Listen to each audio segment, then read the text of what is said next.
Welcome everyone, the seatbelt sign is off and you are free to move about the cabin or just look out the window if you want to. I'm Ben Hansen, I'm a UAP researcher and TV host. This is a sub-channel primarily dedicated to pilot-reported UAP sightings, aka UFO encounters. So today I have a pretty brief update for you. I recently obtained some radio communication chatter between an Aeroméxico flight and an air traffic controller off the coast of Florida. So I don't have a whole lot of information at this time other than a little bit about how things went down. So let's dig into it. So the date was October 4th at 0600 Zulu, a little bit after that, which is about 2 a.m. local time. Now the flight concerns mostly this Aeroméxico 21021, which was going from Mexico City to Madrid. As you see here, it's at 35,000 feet more or less, and you have two other planes in this cluster. A British Airways flight 242 going from Mexico City to London, and they're at 37,000 feet. British Airways is also known as Speedbird. And then you also have Aeroméxico 007, which is also going to London. Now that blue line that you see is the boundary for Miami Center traffic control. So they're not quite in there yet, and it's just, about 2:20 a.m. So the sun is definitely nowhere near coming up.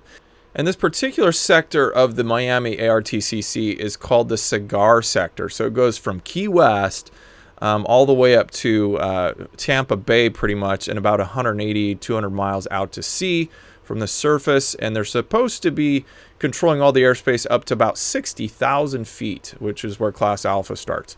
So at any rate, Flight 21 was first heard transmitting on the guard frequency, which is 121.5 megahertz. This is an emergency frequency. So pilots are encouraged to monitor and listen to it in case there's other aircraft, that are in danger and need of help, and that other ATC facilities can't hear them.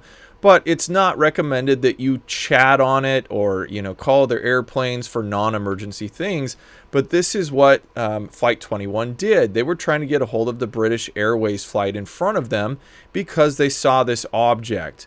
Now, we don't have that audio as of yet, unfortunately, but apparently the British Airways did not respond to them, and Aeroméxico was saying it was about 80 miles away from them and it was doing circles.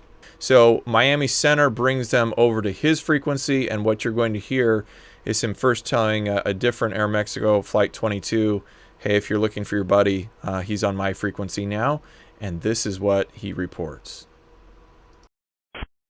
Mexico 022, be advised that Aeroméxico 021 on a different frequency. 022. Aeroméxico 021, where are you seeing that light? I have an aircraft off the right side of that Speedbird. Probably they're 2 o'clock and 60 miles. Okay, Aeroméxico 021, thank you.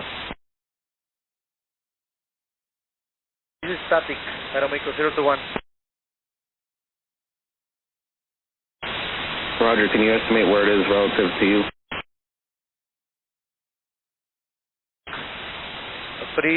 2 to 3 o'clock, like 80 miles.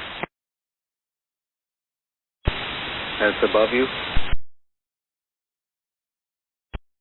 I have a company aircraft at your 3 o'clock and 40 miles at 39,000 feet, but nothing at 80 miles.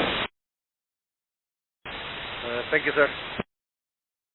So there you have it. We also have information that there was no primary, secondary radar targets showing any objects in that area, and that there was no active military areas of doing exercises.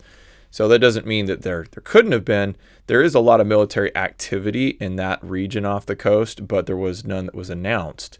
The other thing is, while they were talking to the controller, and this is not captured in the audio, he said that it was doing circles. Didn't specify it was more than one light, but as the chatter, they're going back and forth, the pilot said they looked over and it disappeared. So don't have a whole lot more than that at this time. But we are keeping an eye on this part of the coast because there's other unconfirmed reports that over the summer there were similar objects that were orbiting, and had some of the crew actually very concerned.